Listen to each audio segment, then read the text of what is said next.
নমস্কাৰ ছাত্ৰ ছাত্ৰীসকল মই জাহ্নবী দাস আজি তোমালোকৰ বিজ্ঞান বিষয়ৰ অধ্যায় 15 আমাৰ পৰিৱেশ পাঠটিৰ বিষয়ে আলোচনা কৰিম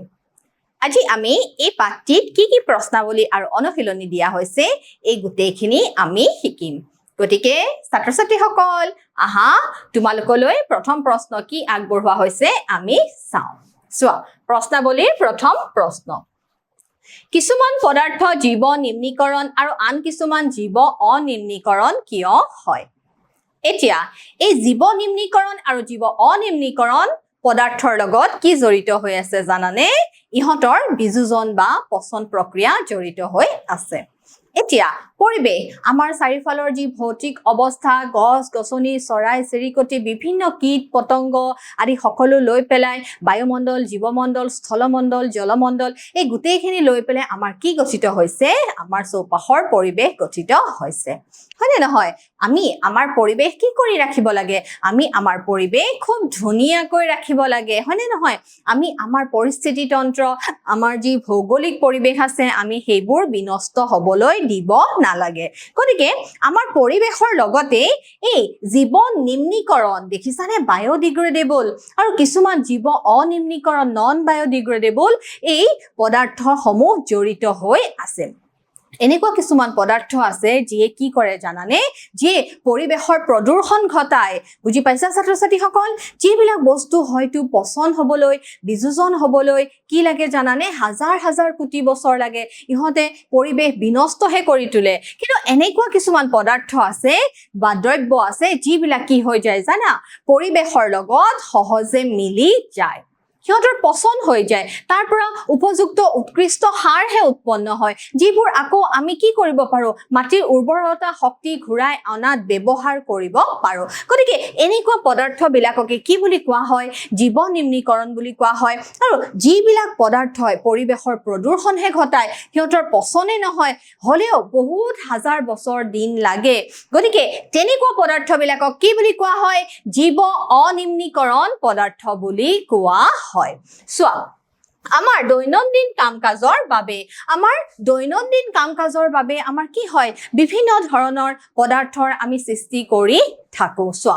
আমাৰ দৈনন্দিন কাম-কাজৰ বাবে বহুতো আৱৰ্জনাৰ সৃষ্টি হয় দেখিছানে আমি পাকঘৰত সোমোৱাৰ লগে লগে আমি পাচলি কাটিলো হয়নে নহয় গতিকে ফলমূলৰ বাকলি ওলাল পাচলি ওলাল বিভিন্ন ধৰণৰ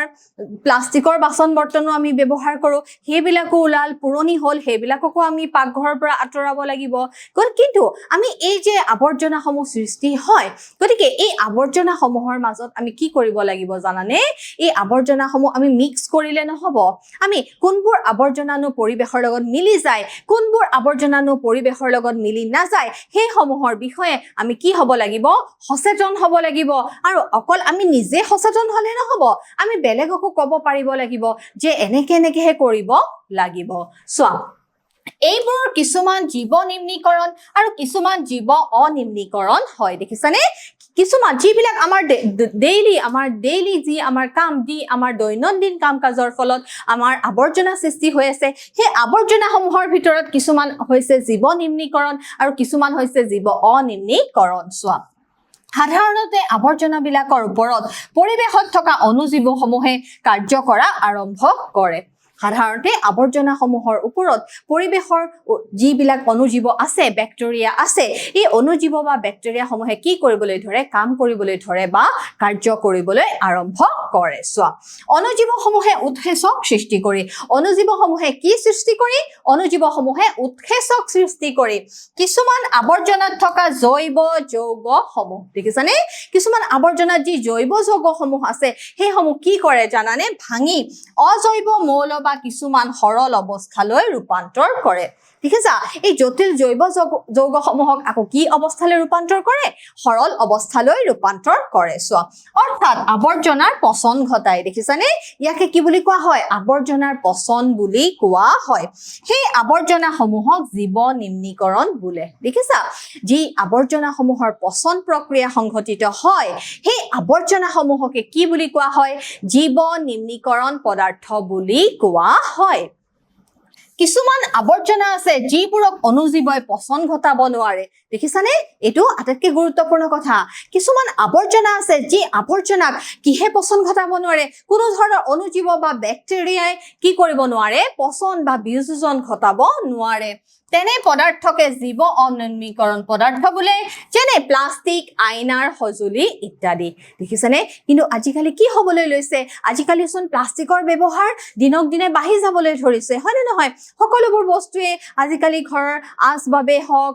যিকোনো আমি খোৱা পাত্ৰই হওক পাকঘৰত ব্যৱহাৰ কৰা বাচন বৰ্তনেই হওক খাদ্য ৰখা মজুত ৰখা পাত্ৰই হওক সকলোবিলাক আমি কি ব্যৱহাৰ কৰিব লৈছো প্লাষ্টিকে ব্যৱহাৰ কৰিব লৈছো কিন্তু তোমালোকে জানানে ছাত্ৰ ছাত্ৰীসকল এই প্লাষ্টিক ব্যৱহাৰৰ ফলত যে আমাৰ পৃথিৱীখনৰ কি হ'বলৈ ধৰিছে ভাৰসাম্যতা নোহোৱা হ'বলৈ ধৰিছে গতিকে তোমালোকে নিশ্চয় এইখিনি কথা বুজি পাইছা এতিয়া আমি তোমালোকলৈ দিয়া পিছৰ প্ৰশ্নটো চাওঁ আহা চোৱা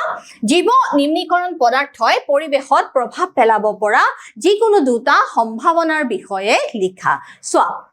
জীৱ নিম্নীকৰণ পদাৰ্থই পৰিৱেশত প্ৰভাৱ পেলাব পৰা সম্ভাৱনাসমূহ হ'ল জীৱ নিম্নীকৰণ পদাৰ্থসমূহৰ যেতিয়া পচন হয় যেতিয়া জীৱ নিম্নীকৰণ পদাৰ্থসমূহৰ পচন প্ৰক্ৰিয়া সংঘটিত হয় তেতিয়া সেইবোৰৰ পৰা বেয়া গোন্ধ ওলায় আৰু যাৰ ফলত কি হ'ব পাৰে পৰিৱেশ বিনষ্ট হ'ব পাৰে দেখিছা জীৱ নিম্নীকৰণ পদাৰ্থসমূহৰ যেতিয়া পচন প্ৰক্ৰিয়া সংঘটিত হ'বলৈ ধৰে তেতিয়া কি হয় সেইবোৰৰ পৰা বেয়া গোন্ধ ওলায় আৰু বেয়া গোন্ধ ওলোৱা মানে কি তাৰ পৰা পৰিৱেশ কি হ'ব পাৰে বিনষ্ট হ'ব পাৰে জীৱ নিম্নীকৰণ পদাৰ্থসমূহৰ ওপৰত বহুতো মহ মাখিয়ে নিজৰ প্ৰজনন ক্ষেত্ৰ হিচাপে ব্যৱহাৰ কৰে দেখিছানে সেই অনুজীৱসমূহে য'ত পচন ঘটায় তাতে আকৌ অন্য কিছুমান জীৱই নিজৰ প্ৰজনন নিজৰ বংশবৃদ্ধিৰ ক্ষেত্ৰ হিচাপে ব্যৱহাৰ কৰিব পাৰে গতিকে তাৰ ফলত কি সৃষ্টি হ'ব পাৰে বিভিন্ন ধৰণৰ বেমাৰৰ সৃষ্টি হ'ব পাৰে সেইবোৰে বিভিন্ন ধৰণৰ বেমাৰৰ বীজাণুৰ বাহক হিচাপে কাম কৰে হয়নে নহয় চোৱা বহুতো ৰোগ যেনে কলেৰা টাইফয়েড যক্ষ্মা ইত্যাদি ৰোগৰ বীজাণু কঢ়িয়ায় আৰু এই ৰোগৰ সংক্ৰমণ ঘটায় গতিকে সংক্ৰমণ ৰোগবিলাক সহজে বিয়পাৰ সুবিধা হৈ পৰে কেতিয়া হৈ পৰে যেতিয়া এই জীৱ নিম্নীকৰণ পদাৰ্থসমূহৰ কি ঘটোৱা হয় পচন প্ৰক্ৰিয়া ঘটোৱা হয় চোৱা যাৰ পৰা তাৰ সেই জীৱ নিম্নীকৰণ পদাৰ্থসমূহৰ পচন প্ৰক্ৰিয়াত গৈ পেলাই কিবা মহ মাখি পৰিলে সেই মহ মাখি আহি যদি আকৌ আমাৰ কোনোবা খোৱা খাদ্যৰ ওপৰত পৰে তেতিয়া কি হ'ব বেমাৰৰ বীজাণু কঢ়িয়াব আকৌ পানীত আমি জানো যে পানীত গোট খাই থকা পানীত কি হয় মহে কণী পাৰে গতিকে আকৌ সেই তাৰ পৰা আকৌ কি সৃষ্টি হ'ব পাৰে বিভিন্ন বেমাৰৰ সৃষ্টি হ'ব পাৰে প্ৰদূষিত পানী খালে কলেৰা টাইফয়েড যক্ষ্মা আদি বিভিন্ন ৰোগৰ সৃষ্টি হ'ব পাৰে গতিকে এইসমূহে হৈছে জীৱ নিম্নীকৰণ পদাৰ্থসমূহৰ যদি আমি পৰিৱেশত আমি পচন ঘটাওঁ তেতিয়া কিনো অসুবিধাৰ সৃষ্টি হ'ব পাৰে তোমালোকে নিশ্চয় চহৰ নগৰত দেখা পাইছা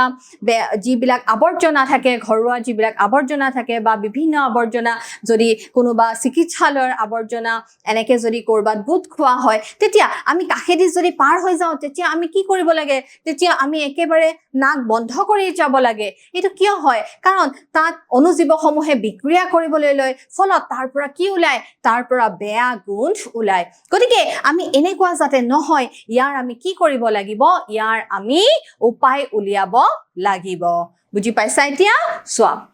জীৱ অনিম্নীকৰণ পদাৰ্থই পৰিৱেশত প্ৰভাৱ পেলাব পৰা যিকোনো দুটা সম্ভাৱনাৰ বিষয়ে লিখা এতিয়া জীৱ অনিম্নীকৰণ পদাৰ্থইনো পৰিৱেশৰ ওপৰত কেনেকুৱা প্ৰভাৱ পেলায় কাৰণ এই পদাৰ্থসমূহৰটো অনুজীৱ বিক্ৰিয়া কৰিবই নোৱাৰে বা বেক্টেৰিয়া কি কৰিব নোৱাৰে সিহঁতৰ পচন ঘটাবই নোৱাৰে চোৱা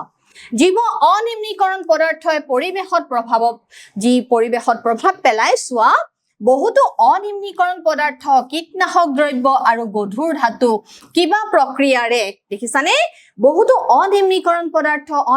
পদাৰ্থ প্লাষ্টিক হ'ব পাৰে আইনাৰ সঁজুলি হ'ব পাৰে বিভিন্ন গধুৰ ধাতু হ'ব পাৰে কিছুমান কীটনাশক দ্ৰব্য হ'ব পাৰে দেখিছানে কিবা প্ৰক্ৰিয়াৰে যদি খাদ্য শৃংখলত প্ৰৱেশ কৰে দেখিছানে খাদ্য শৃংখলত যদি প্ৰৱেশ কৰে তেতিয়া চোন গোটেই পৌষ্টিক স্তৰটোৰ কি হ'ব ক্ষতি সাধন হৈ পৰিব দেখিছানে আৰু জৈৱিক বিবৰ্ধন হয় যাৰ ফলত মানুহ আৰু পৰিৱেশৰ অন্য জৈৱিক উপাদানসমূহৰ কি হ'ব পাৰে অনিষ্ট সাধন হ'ব পাৰে দেখিছা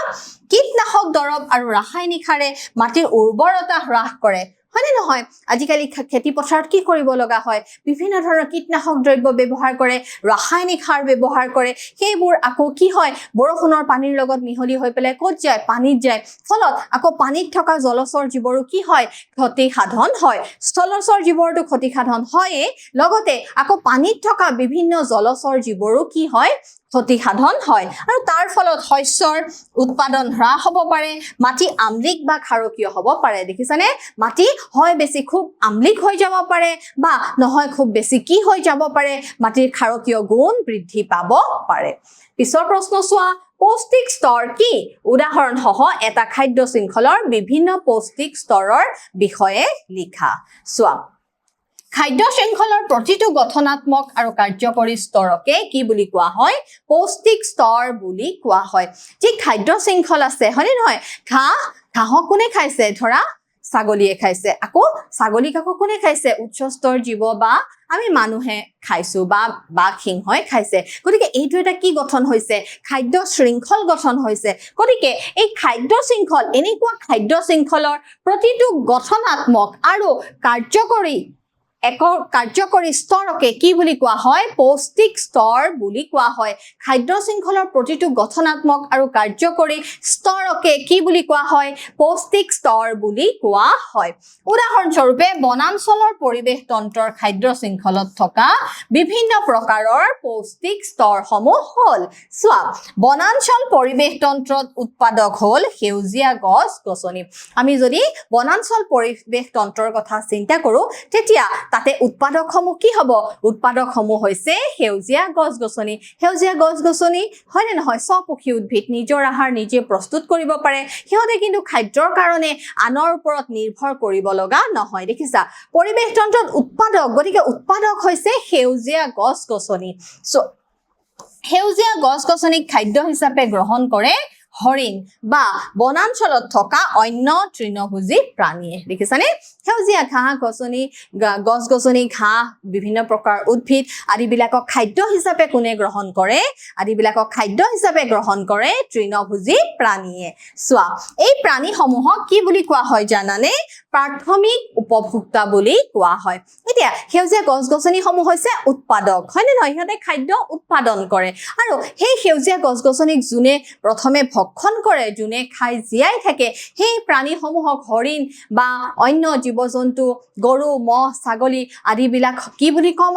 আদিবিলাকক আমি প্ৰাথমিক উপভোক্তা বুলি কম আদিবিলাকক কি বুলি কম এই তৃণভোজী প্ৰাণীসমূহক প্ৰাথমিক উপভোক্তা বুলি কম এতিয়া আকৌ তৃণভোজী প্ৰাণীসমূহক আকৌ অন্য এবিধ প্ৰাণীয়ে খায় সেই প্ৰাণীখিনিক আমি কি বুলি কওঁ মাংসভোজী প্ৰাণী বুলি কওঁ গতিকে সেই মাংসভোজী প্ৰাণীখিনি কি হৈ পৰিব জানানে সেই মাংসভোজী প্ৰাণীখিনি কি হৈ পৰিব দ্বিতীয় উপভোক্তা হৈ পৰিব বা গৌণ উপভোক্তা হৈ পৰিব দেখিছানে দ্বিতীয় উপভোক্তা হৈ পৰিব চোৱা প্ৰাথমিক উপভোক্তাক ভক্ষণ কৰে গৌণ উপভোক্তাই দেখিছা প্ৰাথমিক উপভোক্তাক যোনে ভক্ষণ কৰে তাহাঁতক কি বুলি কবা গৌণ উপভোক্তা বুলি কবা শিয়াল হায়না কুকুৰনেচীয়া বাঘ ইত্যাদি দেখিছানে শিয়াল হায়না কুকুৰনেচীয়া বাঘ ইত্যাদিক আমি কি বুলি কম দ্বিতীয় উপভোক্তা বা গৌণ উপভোক্তা বুলি কম গৌণ উপভোক্তাক আকৌ খাদ্য হিচাপে গ্ৰহণ কৰে সৰ্বোচ্চ বা তৃতীয় উপভোক্তাই দেখিছা সৰ্বোচ্চ বা আকৌ তৃতীয় উপভোক্তাক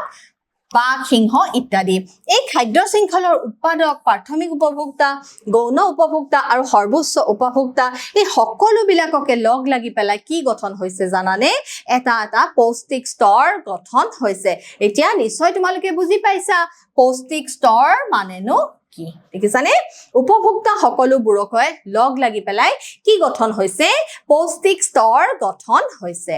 পিছৰ প্ৰশ্ন চোৱা পৰিস্থিতি তন্ত্ৰত বিয়োজকৰ ভূমিকা কি পৰিস্থিতি তন্ত্ৰত বিয়োজকৰ ভূমিকা অসংখ্য গুৰুত্বপূৰ্ণ হয়নে নহয় বহুত গুৰুত্বপূৰ্ণ কাৰণ বিয়োজক আছে কাৰণেহে কি হৈছে বিয়োজক আছে কাৰণেহে আৱৰ্জনাসমূহৰ কি হৈছে পচন প্ৰক্ৰিয়া সংঘটিত হৈছে আকৌ এই বিয়োজকে কি কৰে জানা মাটিৰ উৰ্বৰতা শক্তি ঘূৰাই অনাত কি কৰে সহায় কৰে চোৱা পৰিস্থিতি তন্ত্ৰত বিয়োজকে এক গুৰুত্বপূৰ্ণ ভূমিকা পালন কৰে দেখিছানে পৰিস্থিতি তন্ত্ৰ জীয়াই ৰখাত বিয়োজকে এক গুৰুত্বপূৰ্ণ ভূমিকা পালন কৰে কোনো পৰিস্থিতি তন্ত্ৰৰ খাদ্য শৃংখলৰ উৎপাদক বা উপভোক্তাৰ মৃত্যুৰ পিছত দেখিছা কোনো পৰিস্থিতি তন্ত্ৰৰ যদি কোনোবা প্ৰাথমিক উপভোক্তা বা দ্বিতীয় উপভোক্তাই হওক কোনো এটা জীৱৰ যদি মৃত্যু হয় তেতিয়া সেই জীৱটোৰ কি হ'ব তেতিয়া সেই জীৱটোৰ কি হ'ব জানানে পচন হ'ব সেই পচন কিহৰ কাৰণে হ'ব জানানে সেই পচন হ'ব কিছুমান অনুজীৱ বা বেক্টেৰিয়াৰ সহায়তহে চোৱা সিহঁতৰ শৰীৰত থকা জৈৱ যৌগসমূহক অজৈব মৌললৈ ৰূপান্তৰ কৰি পৰিবেশত মুক্ত কৰে কিহে বিয়োজকে দেখিছানে কোনো এটা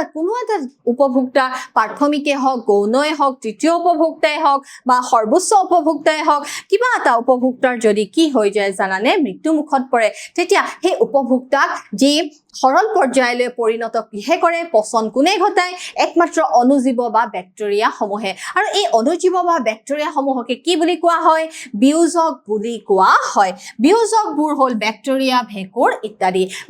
ভেঁকুৰ ইত্যাদি বিভিন্ন অনুজীৱ সমূহক কি বুলি কম আমি বিয়োজক বুলি কম বিয়োজক নাথাকিলে মৃত উদ্ভিদ আৰু প্ৰাণীৰ পচন নঘটিলেহেঁতেন আৰু পৰিৱেশত ভূ ৰাসায়নিক চক্ৰ নঘটিলহেঁতেন দেখিছানে কিমান গুৰুত্বপূৰ্ণ কথা বিয়োজক থকাৰ কাৰণেহে বিভিন্ন প্ৰাণী বা উদ্ভিদৰ পচন প্ৰক্ৰিয়া সংঘটিত হৈছে আৰু যি জৈৱ ভূ ৰাসায়নিক চক্ৰ আছে সেই জৈৱ ভূ ৰাসায়নিক চক্ৰ কিহৰ কাৰণে সম্ভৱ হৈ আছে একমাত্ৰ বিয়োজকৰ পৰিস্থিতি তন্ত্ৰত বা পৰিৱেশ তন্ত্ৰত বিয়োজকৰ উপস্থিতিৰ কাৰণেহে জৈৱ ভূ ৰাসায়নিক চক্ৰ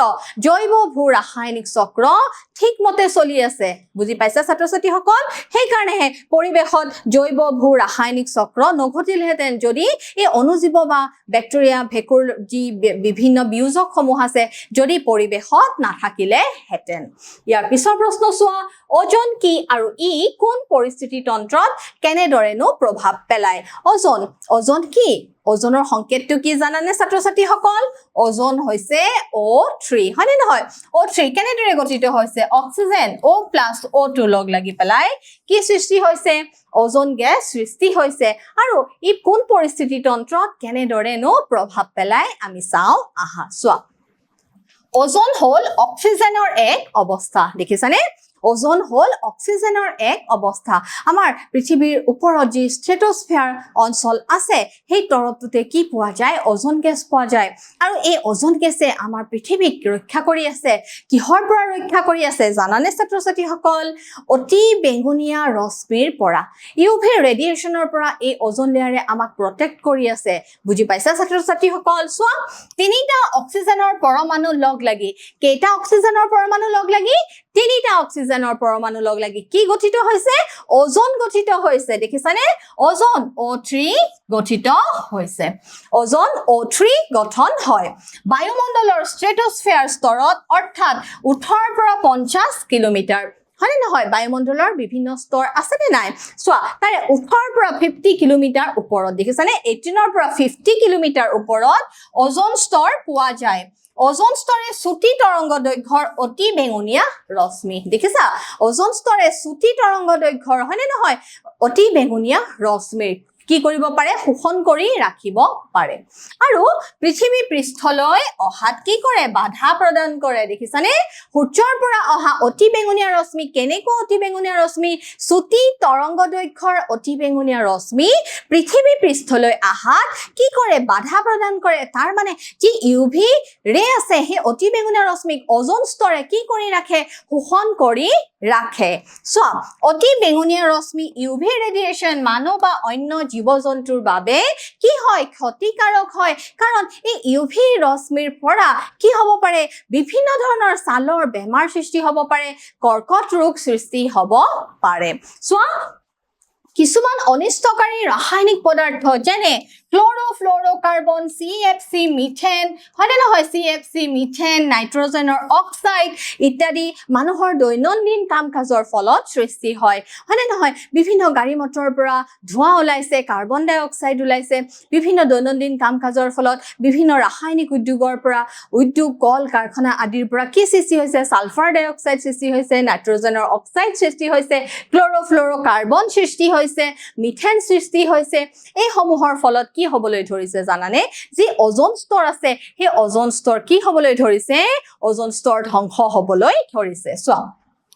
ইত্যাদি মানুহৰ দৈনন্দিন কাম-কাজৰ ফলত সৃষ্টি হয় যিবোৰে ওজন স্তৰটো কি কৰি তোলে পাতল কৰি তুলিছে যাৰ ফলত ওজন স্তৰ মাজেৰে অতি বেঙুনীয়া ৰশ্মি পৃথিৱী পৃষ্ঠলৈ আহে এই মানুহৰ দৈনন্দিন কাম-কাজৰ ফলত প্ৰদূষণৰ ফলত ওজন স্তৰত কিছুমান হোল বা ফুটাৰ সৃষ্টি হ'বলৈ ধৰিছে আৰু ওজন স্তৰত এই হোল বা ফুটাবিলাক সৃষ্টি হোৱাৰ লগে লগে তাৰ মাজেৰে কি পাৰ হৈ আহিব সূৰ্যৰ পৰা অহা ইউভি ৰেডিয়েচন যি অতি বেঙুনীয়া ৰশ্মি আছে সেই ৰশ্মিসমূহ পাৰ হৈ আহিব আহি পেলাই ক'ত পৰিব আহি পেলাই পৃথিৱী পৃষ্ঠত পৰিব চোৱা পৃথিৱী পৃষ্ঠলৈ আহে আৰু মানুহৰ ছালৰ কৰ্কট ৰোগ চকুৰ চানি পৰা ৰোগ ইত্যাদি বিভিন্ন বেমাৰৰ সৃষ্টি কৰে আনকি অসংক্ৰামিত তন্ত্ৰটো অনিষ্ট সাধন কৰে আমাৰ যি ইমিউন সিস্টেম আছে সেই সিস্টেমকো আমাৰ কি কৰি তোলে জানানে বিকল কৰি তোলে চোৱা এই ৰশ্মিৰ প্ৰভাৱত ভ্ৰূণৰ মৃত্যু হ'ব পাৰে দেখিছানে ছাত্ৰ-ছাত্ৰীসকল এই ইউভি ৰেডিয়েচনৰ ফলত ভ্ৰূণ য'ত ভ্ৰূণৰ পৰা ভ্ৰূণ বিকাশ হয় এটা নতুন জীৱৰ সৃষ্টি হয় হয়নে নহয় জীৱৰ যি বংশ বিস্তাৰ হয় সেই ভ্ৰূণৰো কি কৰিব পাৰে মৃত্যু ঘটাব পাৰে আৰু উদ্ভিদৰ হালুক সংশ্লেষণ দেখিছা উদ্ভিদৰ হালুক সংশ্লেষণো কি হ'ব পাৰে হ্ৰাস হৈ যাব পাৰে দেখিছানে কিমান ভয়ানক কথা গতিকে এই আমি কি কৰিব লাগিব আমি এই ওজন স্তৰটো কি কৰি ৰাখিব লাগিব আমি ৰক্ষা কৰি ৰাখিব পাৰিব লাগিব নহলে চোন গোটেই জীৱমণ্ডলৰ ওপৰত কি হৈ আহিব জীৱমণ্ডলৰ ওপৰত ভাবুকি আহি পৰিব জীৱমণ্ডলৰ ওপৰত এতিয়ালৈকে ভাবুকি আহি পৰিছে গতিকে আমি এতিয়াই যদি সাৱধান নহওঁ আমাৰ ভৱিষ্যত প্ৰজন্মৰ কাৰণে কি হ'ব জানানে আমাৰ ভৱিষ্যত প্ৰজন্মৰ কাৰণে বিৰাট সমস্যা আহি পৰিব পিছৰ প্ৰশ্ন চোৱা পেলনীয়া আৱৰ্জনা সমস্যা হ্ৰাস কৰিবলৈ তুমি কি পদক্ষেপ গ্ৰহণ কৰিবা ইয়াৰ যিকোনো দুটা পদ্ধতিৰ বিষয়ে লিখা চোৱা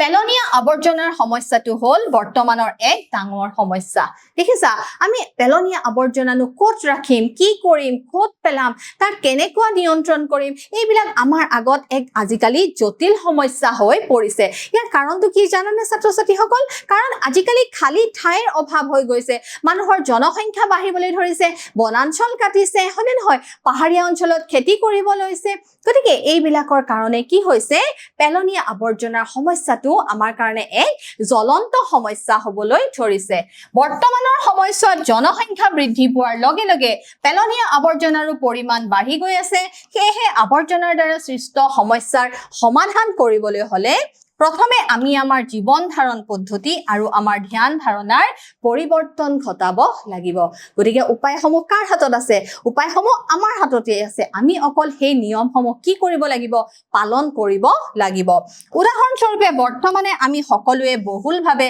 পলিথিনৰ পেকেট ব্যৱহাৰ কৰোঁ আৰু সেইবোৰ য'তে ত'তে পেলাওঁ চোৱা এইটো জানো ভাল কথা আমি অলৰেডি তো পলিথিন ব্যৱহাৰ কৰিছোৱে আকৌ ব্যৱহাৰ কৰাৰ পিছতো আকৌ আমি কি কৰোঁ পলিথিনৰ পেকেটবিলাক আমি য'তে ত'তে পেলাই দিওঁ চোৱা যদি পলিথিনৰ পৰিৱৰ্তে বজাৰ কৰোঁতে আমি কাপোৰৰ মোনা ব্যৱহাৰ কৰোঁ তেনেহলে পলিথিনৰ পৰা সৃষ্টি হোৱা এটা ডাঙৰ সমস্যাৰ পৰা মুক্ত হ'ব পাৰিম দেখিছানে আমি যিকোনো কাপোৰৰ মোনা বা মৰাপাটৰ মোনা যদি পলিথিনৰ বেগৰ সলনি ব্যৱহাৰ কৰোঁ তেতিয়া আমি এই সমস্যা আমি কি কৰিব পাৰোঁ হ্ৰাস কৰিব পাৰোঁ ইয়াৰ উপৰি অন্য কাম-কাজবোৰতে ডিসপোজেবল জাতীয় আহিলা বা পুনৰাৱৰ্তন কৰিব পৰা দ্ৰব্য ব্যৱহাৰ কৰিলে আজিকালি চোন আমি বহুতে ডিসপোজেবল ডিশ ব্যৱহাৰ কৰোঁ ডিসপোজেবল কাপ ব্যৱহাৰ কৰোঁ গতিকে এইবোৰৰ ব্যৱহাৰ আমি কি কৰিব লাগিব কমাই তুলিব লাগিব পাৰিলে আমি ব্যৱহাৰ কৰিবই নালাগে আমি মাটিৰ পাত্ৰই ব্যৱহাৰ কৰিব লাগে জানানে ছাত্ৰ-ছাত্ৰীসকল পেলনীয়া আৱৰ্জনাই পৰিৱেশত সৃষ্টি কৰা সমস্যাৰ পৰা ৰক্ষা পৰিম ইয়াৰ উপৰি পাকঘৰ পেলনীয়া আৱৰ্জনা গছৰ পাত ইত্যাদি গাঁত খান্দি পুতি ৰাখি তাত সৃষ্টি হোৱা সাৰ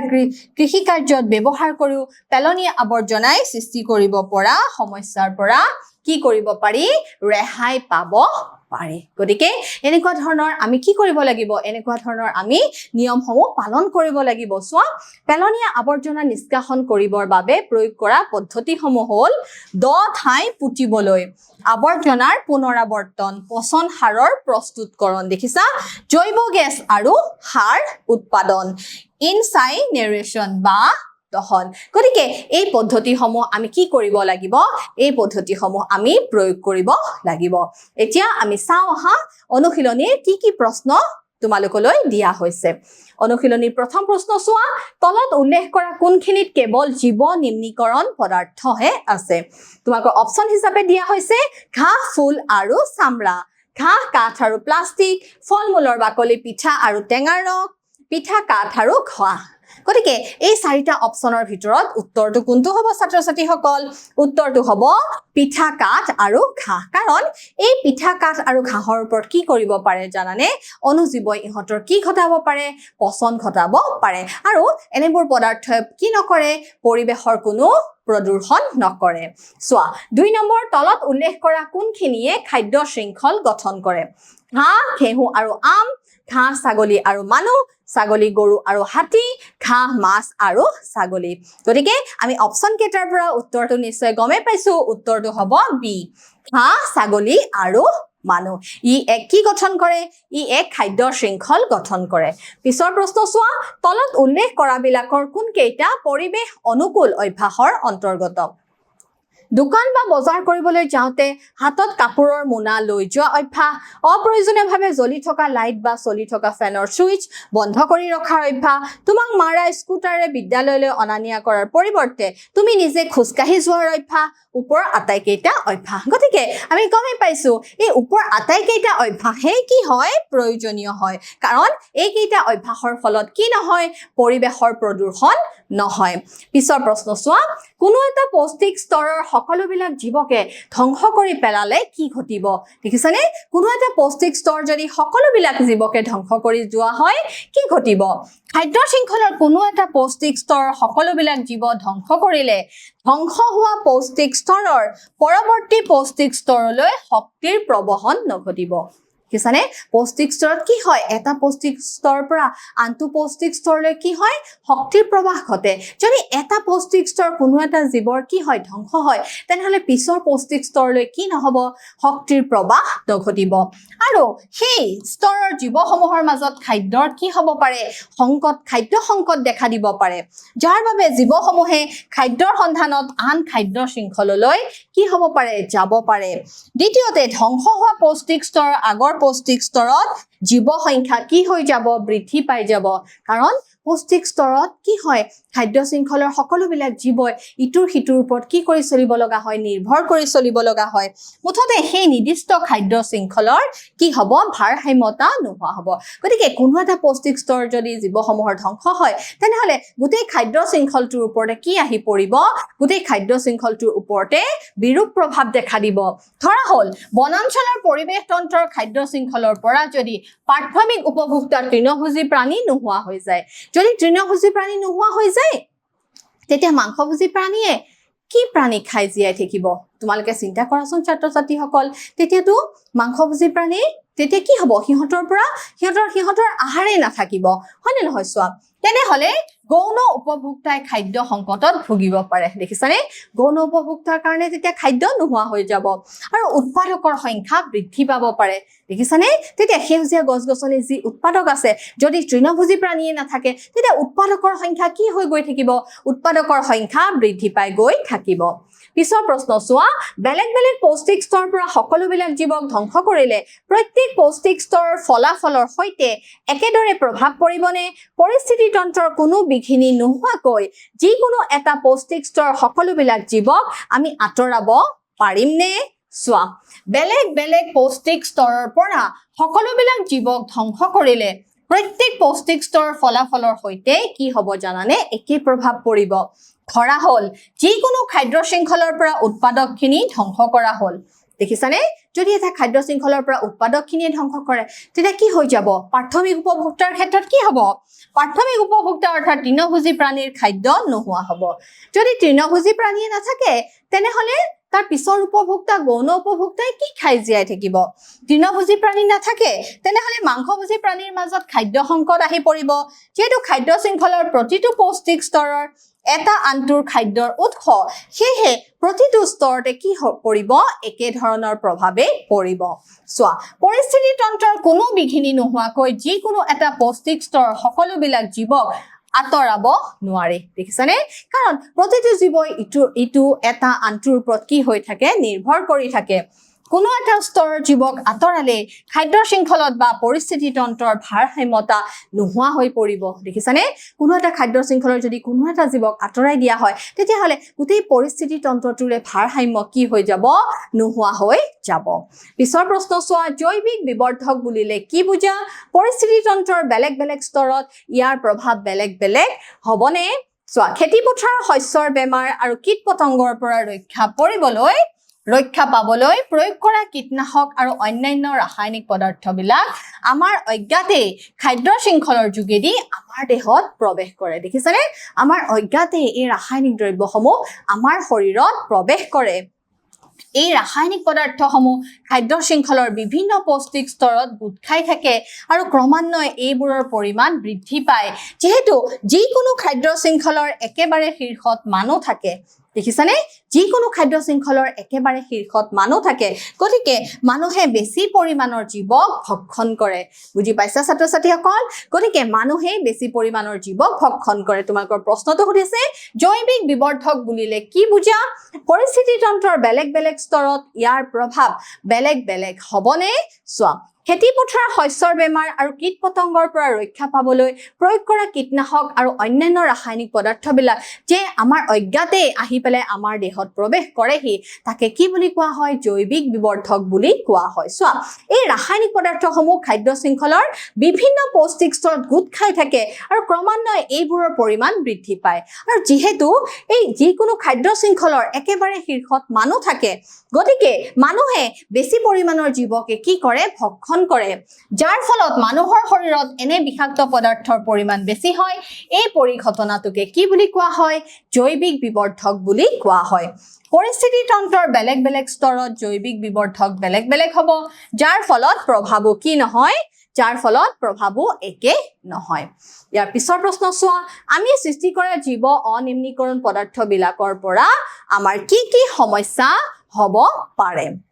চোৱা জীৱ অনিম্নীকৰণ পদাৰ্থই পৰিৱেশত প্ৰভাৱ যি পেলায় সেই প্ৰভাৱসমূহ চোৱা বহুতো অনিম্নীকৰণ পদাৰ্থ কীটনাশক দ্ৰব্য আৰু গধুৰ ধাতু কিবা প্ৰক্ৰিয়াৰে খাদ্য শৃংখলত প্ৰৱেশ কৰে আৰু জৈৱিক বিবৰ্ধন ঘটে যাৰ ফলত মানুহ আৰু পৰিৱেশৰ অন্য জৈৱিক উপাদানসমূহৰ কি হ'ব পাৰে অনিষ্ট সাধন হ'ব পাৰে চোৱা কীটনাশক দৰৱ আৰু ৰাসায়নিক সাৰে মাটিৰ উৰ্বৰতা হ্ৰাস কৰে আৰু তাৰ ফলত শস্যৰ উৎপাদন কি হ'ব পাৰে হ্ৰাস হ'ব পাৰে মাটি আম্লিক বা কি হ'ব পাৰে মাটি আম্লিক বা ক্ষাৰকীয় হ'ব পাৰে পিছৰ প্ৰশ্ন চোৱা আমি সৃষ্টি কৰা আৱৰ্জনাবিলাকৰ সকলোবিলাকে যদি জীৱ নিম্নীকৰণ পদাৰ্থ হয় তেনেহলে পৰিৱেশৰ ওপৰত একো প্ৰভাৱ নপৰাকৈ থাকিবনে দেখিছানে এটো খুব গুৰুত্বপূৰ্ণ প্ৰশ্ন আমি সৃষ্টি কৰা আৱৰ্জনাবিলাকৰ সকলোবিলাকে যদি কেনেকুৱা হয় জীৱ নিম্নীকৰণ হয় তেতিয়া কি হ'ব চোৱা আমি সৃষ্টি কৰা আৱৰ্জনাবিলাকৰ সকলোবিলাক যদি জীৱ নিম্নীকৰণ হয় তেনেহলেও পৰিৱেশৰ ওপৰত কি পৰিব প্ৰভাৱ পৰিব দেখিছানে তেতিয়াও পৰিৱেশৰ ওপৰত প্ৰভাৱ পৰিব আৱৰ্জনাসমূহ জীৱ নিম্নীকৰণ হলেও সেইবোৰৰ প্ৰয়োজনীয় সময়ত পচন নঘটিব পাৰে যি সময়ত পচন হ'ব লাগে সেই সময়ত হয়তো পচন নঘটিব পাৰে সেইবোৰৰ পৰা দুৰ্গন্ধ ওলাব পাৰে আৰু দুৰ্গন্ধ ওলোৱা মানে কি তাৰ ফলত কি হ'ব পাৰে বায়ু প্ৰদূষিত হ'ব পাৰে ইয়াৰ উপৰি এইবোৰৰ পৰা বহুতো ৰোগৰ সৃষ্টি হ'ব পাৰে আৰু এই দ্ৰব্যবোৰ কিবা প্ৰকাৰে পানীত পৰিলে পানীও প্ৰদূষিত হ'ব পাৰে গতিকে পানী প্ৰদূষণ হোৱাৰ লগে লগে সকলোবোৰ জীৱকুলৰ মাজতে কি আহি পৰিব সমস্যা আহি পৰিব জলচৰ জীৱসমূহটো ধ্বংসৰ পথলৈ যাবই লগতে মানুহ আমি উচ্চ খাপৰ জীৱ হওক সকলো জীৱৰে কি হ'ব জানানে সকলো জীৱৰ ক্ষেত্ৰত বিৰূপ প্ৰভাৱ দেখা দিব গতিকে ছাত্ৰ ছাত্ৰীসকল আশা কৰিছো তোমালোকে এই পাঠটিত সন্নিবিষ্ট হৈ থকা প্ৰশ্নসমূহৰ উত্তৰসমূহ আয়ত্ত কৰিবলৈ সক্ষম হৈছা ঘৰত ভালদৰে পঢ়া শুনা কৰিবা আজিলৈ আহিছো ধন্যবাদ